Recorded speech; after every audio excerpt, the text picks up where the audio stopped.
progressive income tax. Thank you, Nick. Of course, I expected you to know. Okay, let me just read a quick quote from Adam Smith that you never hear. The subjects of every state ought to contribute toward the support of the government as nearly as possible in proportion to their respective abilities. That is, in proportion to the revenue which they respectively enjoy under the protection of the state.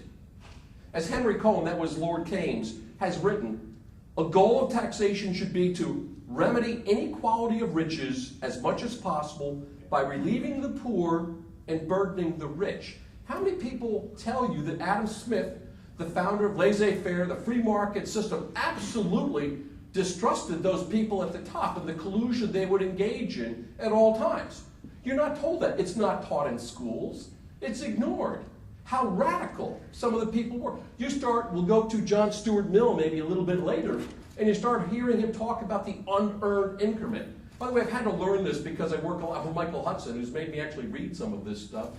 I read a lot about Adam Smith, then he actually made me read Adam Smith, which is... But what happens is you recognize that almost everything you have been told, and so much of the curriculum has been set up to mislead you. And to tell you it's all inevitable, just sit back. Well, it's not so simple anymore. Let's talk now a little bit why people are angry. This is an amazing election, okay? I don't quite agree with Glenn Beck that the democracy is on the line, everything is all over, this is the worst possible moment of our lives, but let's find out why are people angry. There's the obvious element about housing. That's the first and most obvious thing. People losing homes, they were sold a bill of goods. They were sold a Ponzi scheme that there's inevitable increases in these pumped up assets, in these bubbles. Just get on, not a problem, and you'll get off the train before it crashes even though it's going 300 miles an hour. It's a great folly, and people fall for it. But they were told that, and you wonder why they're disappointed.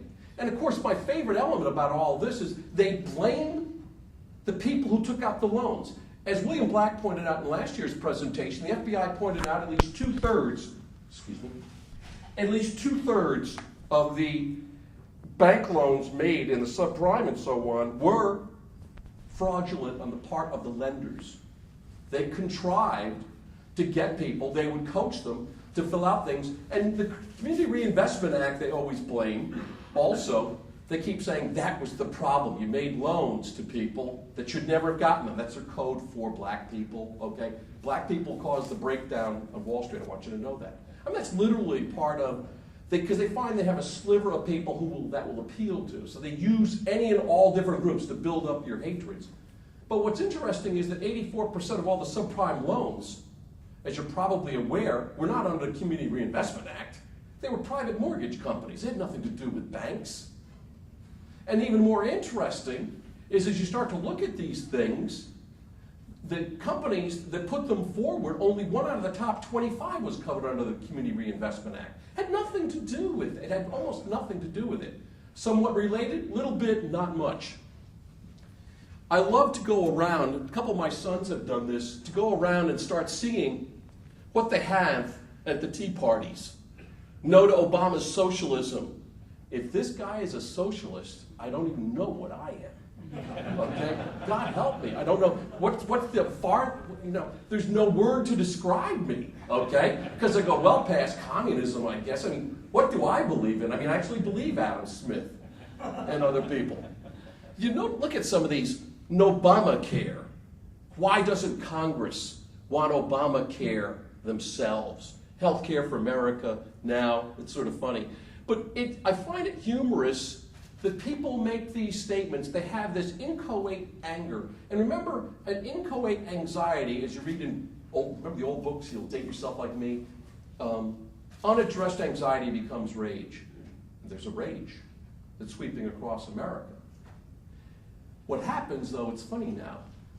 I have to tell you, I'm not real enthralled with either political party, okay, because I'm just not real happy with either one. They're both corporate. One is a wholly owned subsidiary of the Fortune 500, and the other is a partially owned subsidiary. And we're battling to try to get them back a little bit and to gain some semblance, of rationality in economic policy, which has been laid out so well over the past couple of days. I really enjoy the talks I've been to a great deal.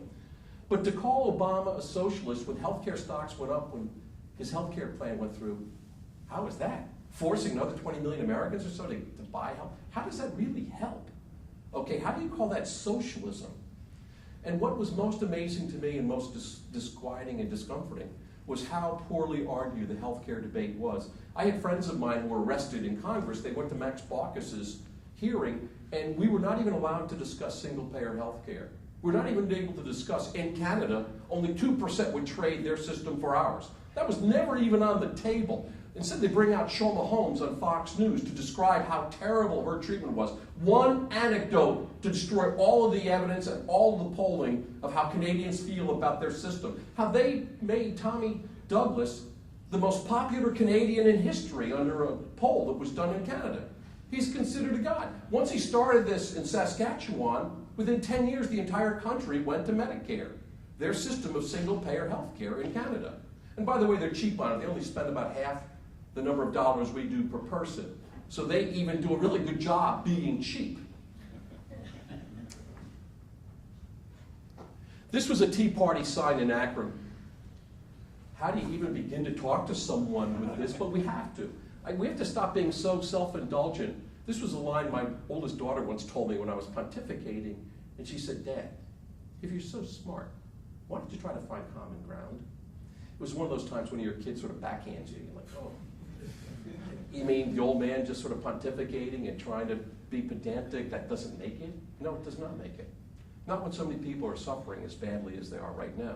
And that's why politics is so important. That's also why there's a little guy in the back, Ray Coleridge, I talked about before, why I admire some people so much more. He actually does work. He's actually thought about, I just read this stuff and write down some stuff from candidates. He actually calls people, gets them to meetings, mobilizes them. What a concept. It's like Joe Hill, organize, organize, organize. Really get something done. And that's why I thought his talk was amongst the most important that was done here. You actually have to do something, go back. Fortunately or unfortunately, the economic times are coming where it will be easier to organize people because things are not getting better. Steve Keen is right, we are in a debt deflation. Just walk up and down your streets of your hometowns. If you live in a smaller hometown, start seeing how many storefronts are empty. You tell me, ask your neighbors, do they feel the same as they did a couple of years ago? 3 years ago, 4 years ago? No, they've all been shaken to the core, including a lot of business owners. By the way, my greatest myth of all, I'll just jump ahead a second. The greatest myth of all is we are not creating jobs because of uncertainty about tax rates. And if we're just better, as Rush Limbaugh says to the businesses, give them a lower tax rate, everything's okay. It's not, this is a problem because people don't have enough money to spend. Over 70% of our economy, as everyone has stated, it's obvious, is a consumer economy. People don't have enough money. The debt is caught up with the American family. And they've been spooked, and they don't want to start putting themselves in that hole again. We will never go back to where we were. I hope that's real clear. We're not going back to where we were. What we're going to have in the future is not quite clear yet. You'll help determine that. Groups of people like you will make that difference. Activists who decide and think about some of these issues. By the way, to go back to this, a poor person hired you. As Michael Hudson, I was reading this to Michael the other day, and Michael said, let me ask you a question. When was the last time a rich person bought your product? And just talking about consumerism, how do you even begin to deal with this? It is demand which creates this. It's demand from people for products. People just don't appear and say, I'm now going to offer the following, come buy it. The people don't have money and there's no demand for it. There's no market. I do find it interesting, this attitude, because I am an employer. I have a small benefits firm. I am an employer, how I am held out to be a hero in our society. I mean, literally, I'm the one who creates jobs out of the goodness of my heart. And you also have to recognize, unlike the poor, who have to be, their wages have to be kept down so we can incentivize them to work harder. The poor are highly incentivized when they're hungry and they're trying to get from paycheck to paycheck and they don't have enough. However, the rich, when they are given too high a tax, we become disconsolate, disheartened. We just shut down. We become just, it overwhelms us emotionally that the great unwashed don't appreciate what we're doing for you, creating these jobs. I mean, isn't it funny in a way? this narrative that they have been able to develop, and that's what I want to talk most about, is the narrative that has been artfully woven to convince people they should get poor and it's for their own good. This is just a simple chart. This stuff was taken from the Congressional Budget Office data, but you can go to United for a Fair Economy. A number of really fine groups have this material. Take a look at the percent after-tax income since 1970, after tax, which is very important. You'll notice the top 1% have gone up 281%. What is it for the top 400 Americans? Well over 400%. Please recognize when David K. Johnston about how the super rich, that's what this society has become. It's a plutocracy. And now that the Supreme Court has ruled unlimited amounts of money to manipulate people who are anxious, fearful, and can be manipulated. There's a great philosopher once, his name was Milton Berle. Milton Berle said, you know, some of the people can be fooled all the time and some of the people all the time. And that's enough. Some of the people can be fooled all of the time. They can be. They develop a personal allegiance to somebody who's doing a cable news show or a cable show or a radio show, and they take that information. It gives them a comfort. There's a sense of identity of who and what they are. Michael, I really butchered this chart. I couldn't get it. I was rushing to get this up. Michael put these charts for me together at my house a couple years ago. Let me explain what this is. What I'm describing is income from wealth. Income from wealth, as you know, is interest, dividends, rents, and capital gains. Dividend capital income in 1979 is the year. In 1979, if you take a look over at the left side, the top 1% made 37.8% of all income from wealth. I'm trying to prove that wealth has been redistributed upwards. It gushes upwards over the past decades. It's not moving up a little bit, it's gushing up. So 37.8% of all income from wealth in 1979 went to the top 1%. What do you think it is now? At least in 2003 was the last year Michael had the numbers, we did them. You'll notice it's now 57.5%. Anyone who tells you wealth is not being redistributed upwards is crazy. It's just the most obvious, straightforward statistics prove that's just not true. Now, the difficulty is how to describe this to people and what action should they take. They're, of course, convinced that anything they do to touch the invisible hand will hurt them terribly. It's like trying to change the tides. God wants the long-term capital gains rate to be 15%. That's just the way it is. What 2/3 of Americans believe? This is a little bit heartening because a lot of people have a reality that even the manipulation doesn't overcome. This comes from Celinda Lake, a very fine pollster, and she came up with this in 2007. Government gives tax breaks and spends. 2/3 of Americans believe this. But because we have one totally corporate group and another partially corporate, they can never argue these points well. And I'll talk about why one of the parties, the Democrats, fails to make their points clearly at all. Because they're not really with us all the time at all. They have a conflict of interest, known as campaign contributors. Government gives tax breaks and special favors to the rich while neglecting working families and the middle class. Good. Government doesn't do enough to control the greedy, unethical behavior by corporations and CEOs. So when someone says, government should set a level playing field, but they shouldn't intrude, meaning they shouldn't therefore be accountable. It's like a movie years ago where a guy said, about Title IX, what can you do about this? He's turning to a government official. And the guy says, what do you want? He says, I just don't want you to enforce it, okay? For equality for women in sports. I just don't want you to, it's okay if it's there. It's wonderful, it gives cover to everybody that we care about women, but not really. Unfair trade agreements are making it harder for Americans to keep good jobs. They do believe that. And when corporations are profitable, the benefits are not shared with workers, but only go to the top. You all know the productivity numbers of American industry and how poorly the resulting wages have been, that they have not shared for the worst. This is actually the worst in American history that I'm familiar with, that their share of that increase in productivity is so low.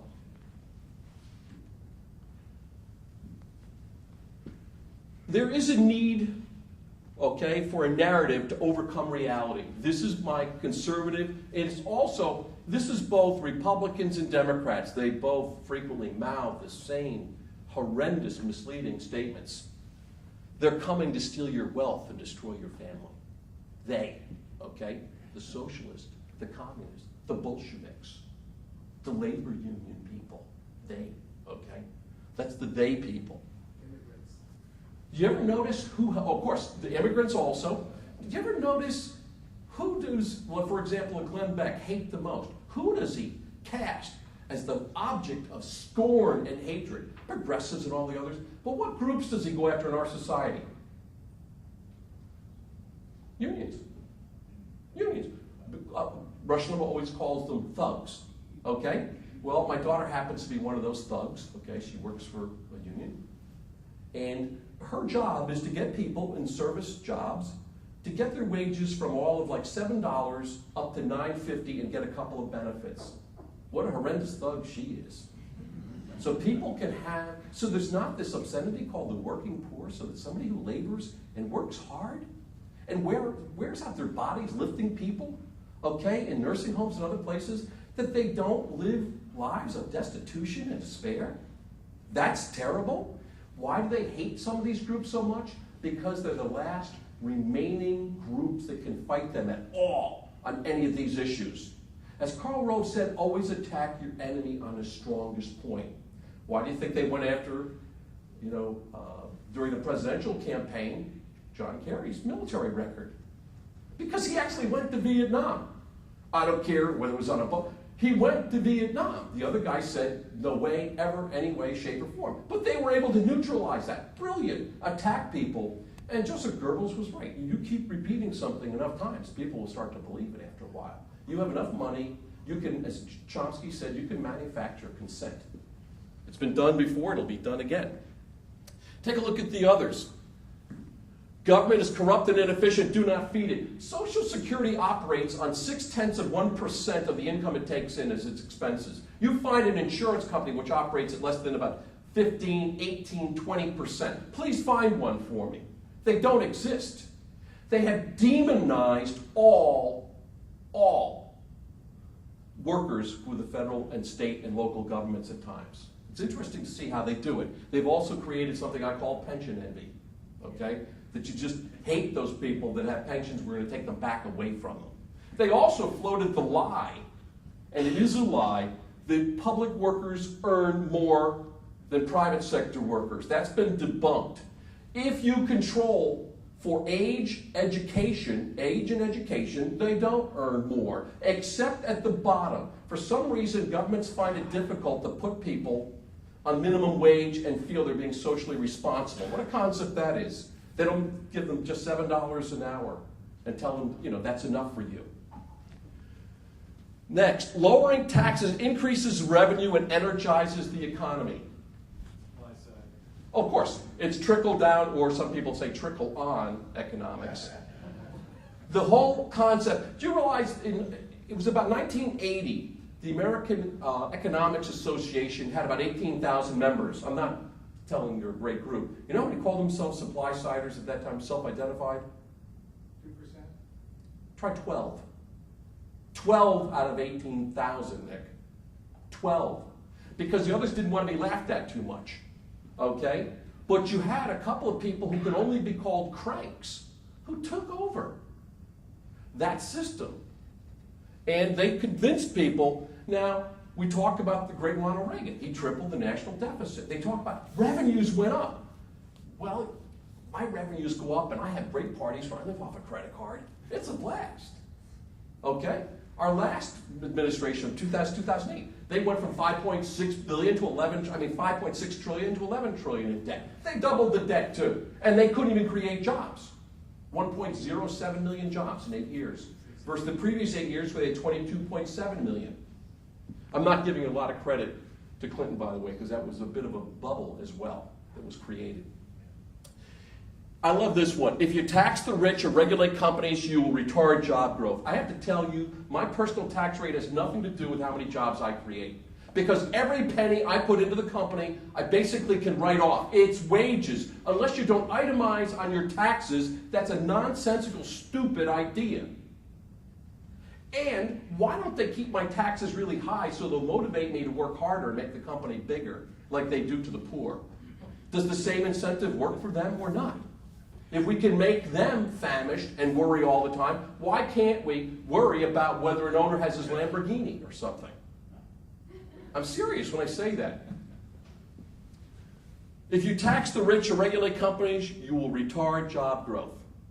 They did such a good job. My wife has the best argument, sitting back with my son, she has the best argument. She said, all you have to say is, and it's very simple, we've done it, it failed. Just keep repeating, we've done it, it's failed. What don't you understand? We've been there, done that. You have to do something different. We have been there, done that, and it has failed, has it not?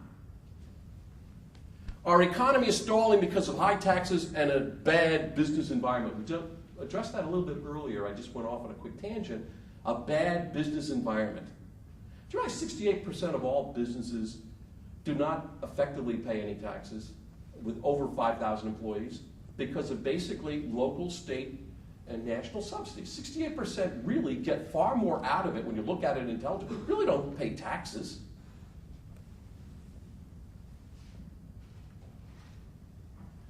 The narrative continued a little bit. This is what you're confronting in campaigns.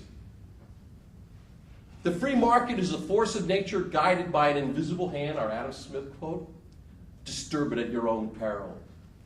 Don't mess with God's work. Because they try to confuse, God and free market. The two go together. As Condi Rice said, who's Secretary of State, you have to have free markets. Whenever we bring democracy to people, you have to have a free market with it. Because God forbid they have something that's totalitarian like Sweden or Germany. God forbid they would ever do something like that, where the Gini coefficient, how they share wealth, is really, really good compared to ours. By the way, if you look at the Gini coefficient, which measures how equally wealth is distributed, we're now going well towards the banana republics. We've left Europe, Japan,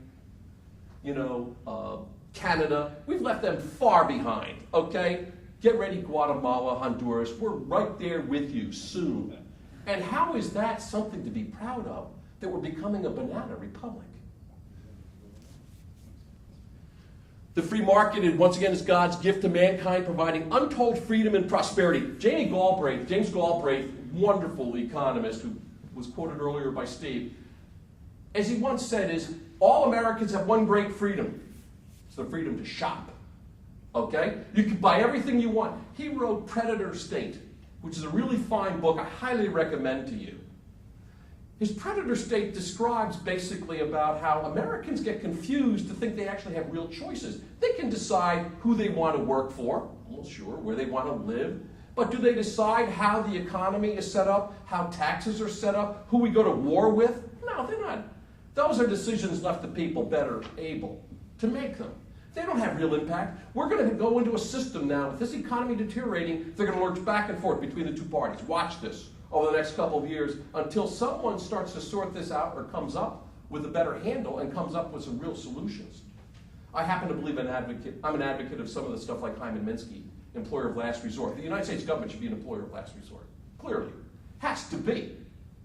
How could you allow people and to have a large amount of your productive capacity, your human capital, sitting at home and not being given anything to do? How stupid. How devastating for individuals involved in it. How counterproductive for our society. Of course, this sounds awfully, socialist or maybe even Marxist, so forgive me for even suggesting that, okay?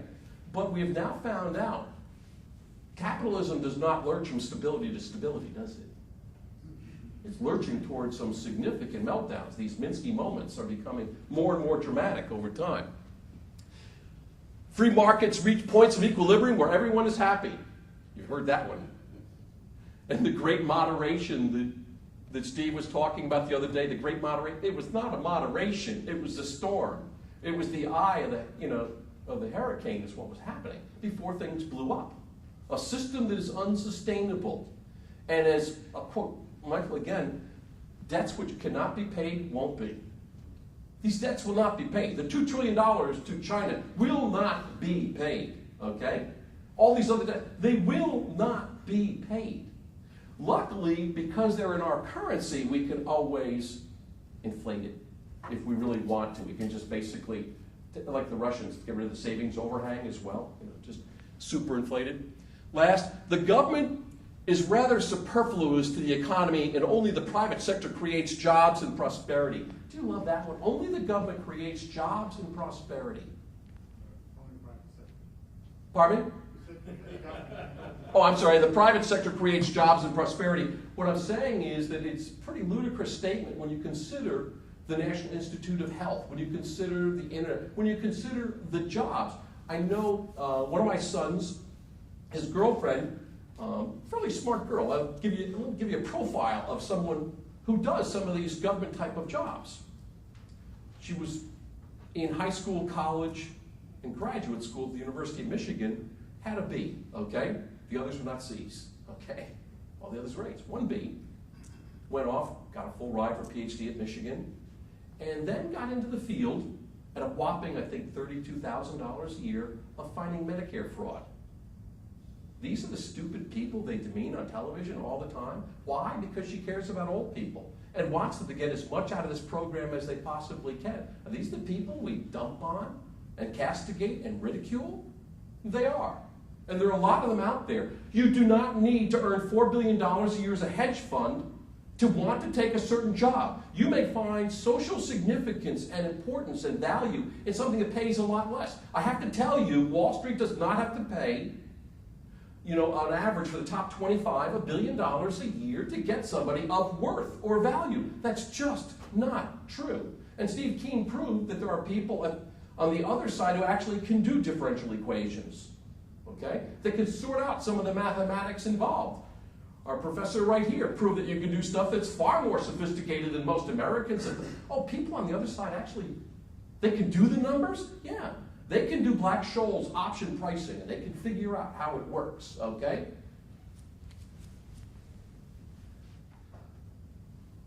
Inoculate against reality. A large part of what conservative talk on television is about, set up by the plutocrats, is you must inoculate people against saying, did I just get hit in the head with a baseball? No, that was not a baseball, okay? To convince them that what's hitting them and hurting them is not really there. And what's amazing is they can do it with some people. Communists, socialists, progressives, unions, preachers discussing economic or social justice are your enemy. America is at its most critical juncture in history. I mean, I got messed up when I was young in life. I went to 16 years of Catholic school. And that can sort of do you in. And we had to actually read things like Rerum Novarum, 1893, Leo the 13th. And you had to read Quadragesimo Anno, and you had to read the other things. And you actually had a thought, maybe there's something called social justice. And then all of a sudden I saw this guy, this wacko on TV, screaming, anytime your preacher uses social justice, he's gone over to the deep. It's like, I grew up my entire life thinking about this. And by the way, I then later found out when I had a little more understanding that Leo the 13th did that because there was so much pressure. It's like when the American Manufacturing Association took up some sweetheart unions. They had that as socialism. There was not a lot of choice. So it was basically to the political environment at the time that Leo had to respond to in writing. This is from the Depression, the famous old picture in the upper right corner, will work.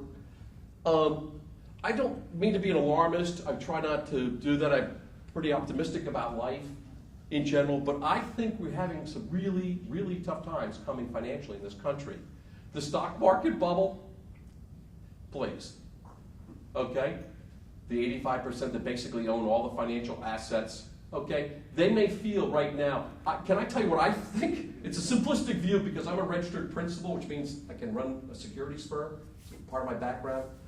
What happens at times is the people with money are so angry that they can no longer earn 15 or 20% a year, at least 8 or 9%.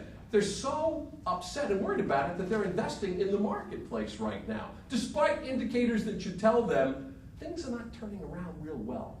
And you're not maybe looking beyond the valley, okay? You're looking beyond the chasm. This is we're falling into something that Americans have not really understood. This housing bubble has not been shaken out yet. Come with me to Cleveland, where we have the highest foreclosure rate in the country. Travel around with me. It's not at an end at all. And right now, I think it's, 1 out of every 7 Americans is in poverty, but it's about 1 out of every 8 are behind in payments right now on their homes. Can I make one comment on the Depression, having lived through it? Of course. With a 25% unemployment rate, you got that? I'm 86. My parents came from Norway. There was no wealth. No one in this country went hungry during the Depression, because everybody throughout the country, if you had to go a place, they had a big box of food every week for everybody, and everybody got health care, and I can prove it myself. You could go to, couldn't pay a doctor, you went to emergency room, you got taken care of. It won't be like this the next time, though, because we're 100% self-sufficient in everything, and now we're dependent upon imports for our survival. My parents also went through it and talked about it a great deal, through the Depression. And I find it interesting. They say the unemployment rate was 24.9%, David Kennedy's freedom from fear and so on. In some areas like Toledo, it was 90%. And they're not talking about underemployment. What is our real unemployment rate today? 16, 17, 18%. It's dramatic. But let's start really talking about let me just go back like the healthcare. It's a very important issue. How many Americans recognize every year we have 15 9/11s? About 45,000 Americans die each year as a lack of health care. And by the way, please don't tell me it's because they can go to an emergency room. It's too late. I have one of my nieces is an emergency room nurse in this city, neurological emergency room nurse. And she explained to me, people come in and we give them death care. I said, what do you mean? We won't treat the underlying problem. We'll give them palliative care. We'll give them some pills. We send them home to die. I said, you're kidding me. Oh, no, of course not. And she was sick about it. We send them home to die. There are about 45,000. Since the real 9/11, we've had 135 9/11s. But people die alone and in despair, and we just don't care. And people can just look the other way. To become a really, really good conservative or laissez-faire person, you have to so convince yourself, I'm doing this for their own good. It's like people who bully or beat up kids in school and tell them, it happened to me, and it'll make you a better person. No, it won't. It'll make you a brutal person as well. It's known as the initiation syndrome. It's been well researched. You'll convince yourself when going through something this sick, it's good for you. No, it's not. You brutalize a human being, you brutalize a human being. Let's just get to a little bit of the politics, and we'll finish up in the next 5 minutes. Is that okay, Steve? Wherever he is. This is the guy he's to blame. Of course, it's a lot easier because he's a black guy, too. Okay? I can blame him a lot easier. Okay? They did it. Okay? This is the most corporate possible candidate. Those of you in Chicago know that. He's a corporate candidate. Come on. Where do you think he got his money? How did he get 70% of Wall Street's money? And now they're pulling their money from him because he just didn't roll over and completely play dead. He actually asked for a couple of small things like a marketplace for derivatives. How dare you? Okay, think about that. There's nothing he could have done that would have been good enough for them. I just want to give this quick one before I hit a political candidate for a second, a fictitious political candidate, and we'll talk about it. Look at the wealth disparity right now. You'll notice the bottom 40%, bottom right, they have 0.2% in income, about 12%. Then you get up to the 60%. The bottom 60% have all of 4% of America's wealth. Way to go, sharecroppers. Okay? 60% of Americans have really nothing to pass on. This is the Wolf series of studies and so on. I've looked at a couple of these. Edward Wolf did this. 60% in the richest country on earth have virtually no wealth. And I especially see some of the young people here. We're now having the young are in the worst situation ever. They're going to be indentured servants. They're indentured servants because they're going to owe money forever. The jobs they're getting out are going to be much lower paying jobs than they were before. And America has been taught another great myth. We can only make it if we lower wages. America became famous and became very, very good because we were a high-wage society. Read the book, Raising the Global Floor. How come Sweden and Germany can compete in manufacturing today? We're down to about 11% manufacturing today. 11% of our people manufacture. Why is it other countries, Japan would be one, Korea would be another, why can they manufacture? Is it because maybe the business owners are not like Southern slaveholders? Maybe they don't need slaves. Maybe they actually try to come up with better systems and they actually think and they're not lazy and catatonic. Okay? Do you ever think it's maybe because of that? Whenever, by the way, as soon as you start saying the things I said, you'll be accused of class warfare. By the way, Marx called it class struggle. It's not class warfare. Al Franken once described it. He said, class warfare is when you take somebody else's head and you cut it off and you put it on a stake. That's class warfare. To change the upper tax rate by 3% is not class warfare. Warren Buffett, who was worth, a nice tidy sum, $45 billion or so, Warren Buffett Jr., he said if class warfare is being waged, my class is waging it and we're winning. That's a guy with $45 billion. If he's saying it, come on. And you've seen the figures, you see the things. If it's being waged, my class is waging it and we're winning. By a lot. So this whole screams it's class warfare. And my son Matt reminds me always of the great line, Matt. It's the one where you say, you're punishing the achievers. You're punishing those who actually get things done. You're punishing them. And as Warren Buffett has also said, go to Bangladesh and make this kind of money. These people keep thinking that this unearned increment that John Stuart Mill talks about, that it came to them because of their hard work.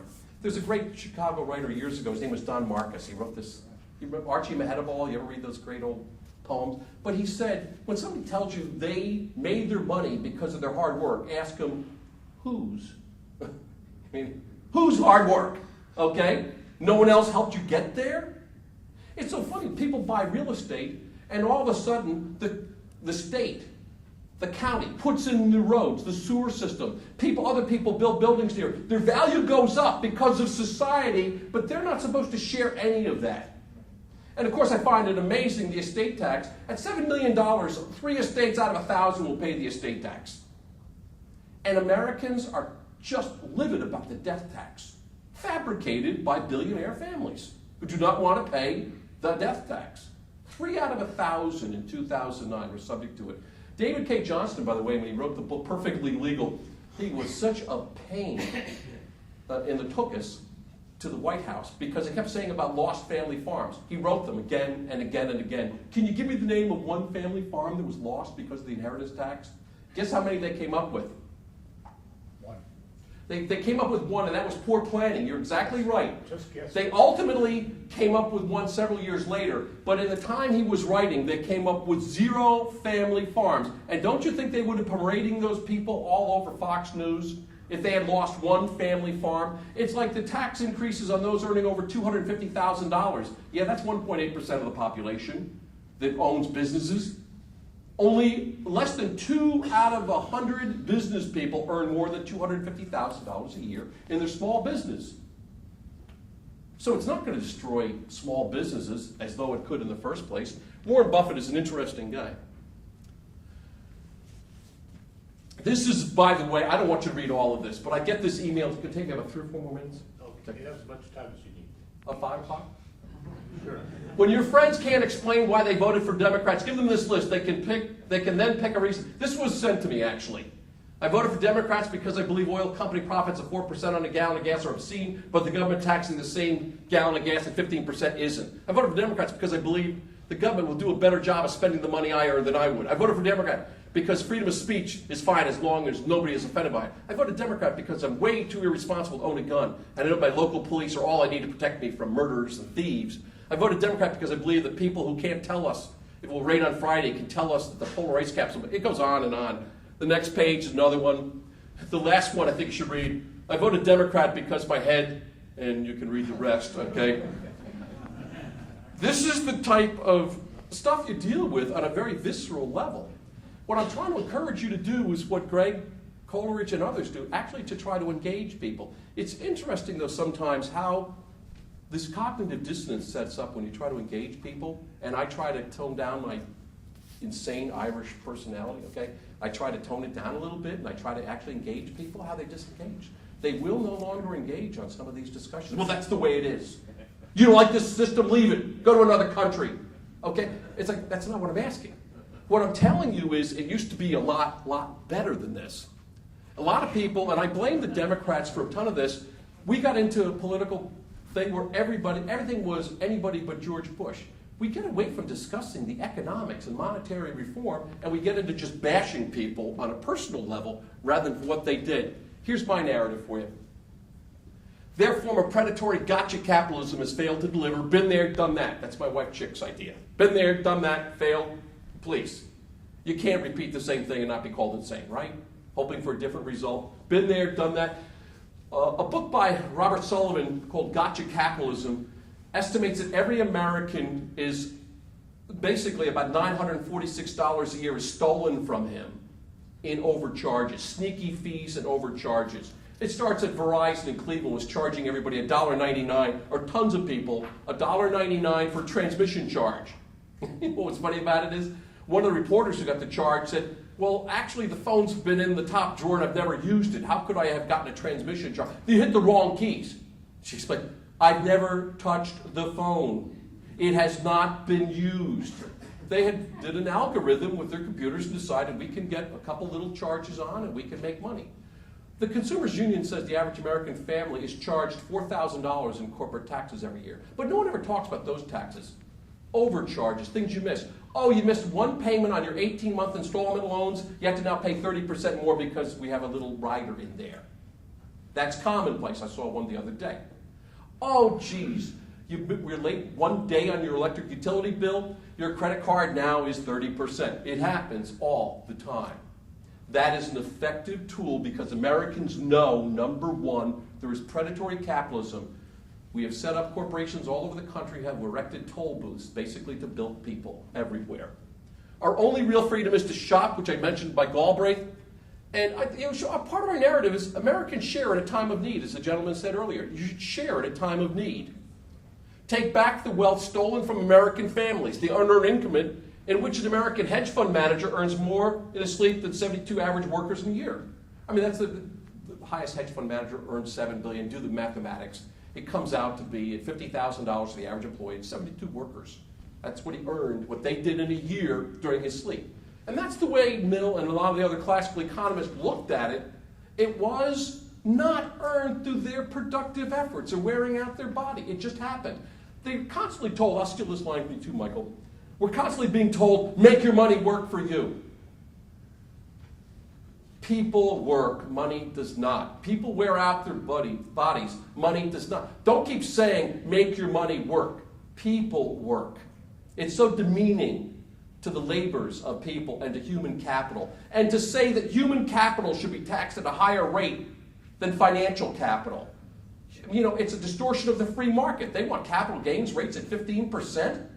When the people who clean your bedpans, this is Social Security taxes and Medicare at 15.2%.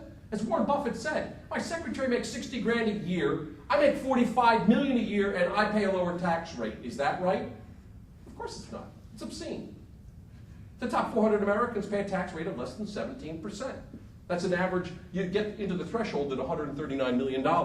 And this is not envy of how much money they're getting at this time. I've done well enough, my life is fine. It's feeling distraught for what's happening to a lot of other Americans today and having at least a little bit of a conscience. Real family growth, 1947 to 1979. This is from United for Fair Economy. You'll notice the bottom 20% went up 116. You'll notice the top 5% went up 86%. Contrast that to what's happened in the last years from 79 on. Once the American economy worked for families, it no longer works for families, guys. It's been distorted with 1,001 different policies. A couple more moments. Narrative continued. Big money controls Congress, the White House, the courts, and the Fourth Estate, the media. How is it possible that a person running over a highway worker is fined $7,500, but a child downloading a song for personal use could face a $500,000 fine under the Digital Millennium Copyright Act? If you don't believe corporations, and they had down front, do you guys go to this school? Okay. They had down front, all right, Columbia or Roosevelt? Columbia. Downstairs, they had your big video camera downstairs. It had something yesterday. Piracy is a serious crime. Downloading songs or anything, or movies, this is serious. Well, yeah, you can get 5 years in prison and a $500,000 fine each time. It's like one comedian said, how is that a crime? I can see where downloading a car into my garage is a problem, okay? But a digital thing, okay, it's a very different type of crime. And people who tell you that the rich don't need to pay, what do you think all these legal apparatus of patents and copyrights are set up for? And to extend them again and again and again so that they can extricate as much money. And I haven't gotten into the whole banking thing because Michael handled that earlier. The whole idea of predatory banking, which is extractive of a society. As Steve Keen said, we should not be at 40% of our gross domestic product thanks to the financial sector because that's illusory. It should be at the most 5%. That would be productive. They've encumbered our entire society with this parasite, these leeches. Money and the power to create it belong to the people, not to the bankers who have become parasites on the real economy. Passed the American Monetary Act. This is a real big deal. And this is why people who normally are in a lot of other fields, Greg and I and others talked about it, this is why it's such a big deal that you actually reform this system. Because with this, you have the ability to carry out these social projects. You have the ability to do employer of last resort. You have the ability to do infrastructure and education and human capital improvements. Without it, you're not going to get it. Overlooked essential element, by the way, is the Supreme Court must no longer be allowed judicial review of laws passed by the people. A lot of liberals and others, progressive, think, oh, the Supreme Court's great. It's a corporate court, guys. It was under FDR. That's why he wanted to pack it. It's horrendous now. It's not getting better. Their ability to judicially review some of this stuff has to stop. And here's my last comment. 4 stark choices. Here's my suggestion and how to wage real political war. The Democrats should stand up and say, I had an awakening last night. The tax cuts for the bottom 200, those earning under $250,000 a couple, I've decided I have to double them. I will take the money, okay, from everybody earning, actually what it would be is those earning $100,000 would have them doubled, between $100,000 and $250,000 would remain the same, and those over $250,000 would receive an increase, but also banded rates. For every $1 million more of additional income you get, you pay 1% more to our society. You should at least have some sort of banded rates for fabulous wealth and taxes on wealth over a period of time. Don't allow them to start having choices. Shift the taxes, offer workers dividends, or whatever you want to call it, where the average family can get $5,000 to $7,000 if they tax some of the derivative trades, if they tax capital gains as ordinary income, which it should be taxed at in a free market. The money is available to start helping people. Make Americans decide, no, I won't take the $6,000 from my family, or I will take the $6,000. You've seen the research. It's clear enough. You can win those debates. Hope they start screaming things like class war, and you can start discussing the details. And military waste, the average family of 4 sees spent about $15,800 a year on military expenditures. This is at a time when no country on the earth dare attack us. One of my sons has a really great argument when he's confronting people and they're talking about terrorists, these terrorists. He turns to me and says, man, you're a mess. Do you wake up in a puddle of piss every morning? Are you so frightened? These people don't have airplanes. They don't have artillery. They don't have ships. They just don't have any. They have no chance of beating us, and you wake up every morning. Man, you got to man up. You got to pull yourself together. It's a great argument. Because the macho side and the other side is always telling you how macho they're going after. It's like, they have no chance. My father fought in the Pacific. He was a naval lieutenant. And we actually had a chance. Japan was a very advanced industrial power. So was the Third Reich. We absolutely could have lost. Please don't tell me I'm supposed to completely panic about people who rejected modernity. Please don't tell me that. The panic you can inspire over nothing. Your chance of drowning are far greater than dying of a terrorist attack, and your chances of dying from lack of health care, that is gigantic compared to everything else.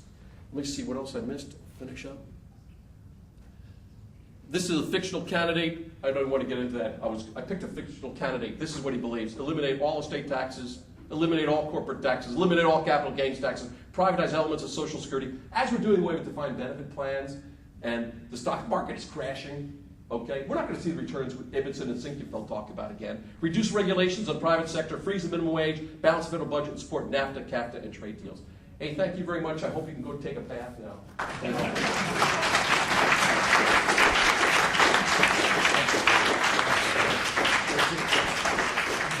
Oh, questions?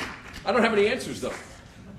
I just diagnosed, as H.L. Mencken once said, I just diagnosed the disease. Go ahead.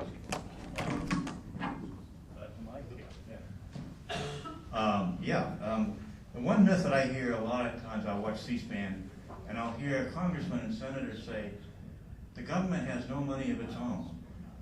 It's the taxpayers' money.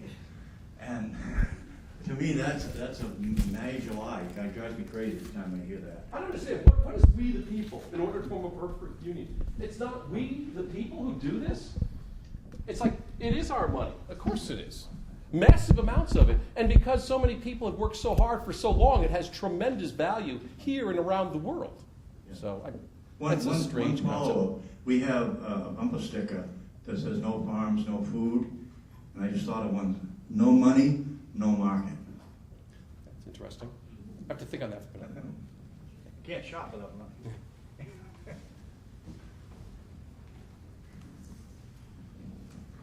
Thank you. That's fantastic, and I agree with you 101%. I've got a little handout I've been passing out today, and in it is 2 pages. Why we survived the Depression of the 30s and why we can't survive the current one. And we survived the Depression of the 30s because America was 100% self-sufficient in every way, shape, or form. I'm sorry, we don't have that much time. We're running behind. You have a question, and David is kind enough to try to The only answer. thing I want to say on it, No. also I got here why we can't survive this. Questions, How we we're behind in time. Can I get a look at that? Give me a copy. There you go. Bring it up there later Thank on. you. You'll take a look. Excellent. And as I'm heading out the door, go right ahead. Hi. Just don't know. This is my question.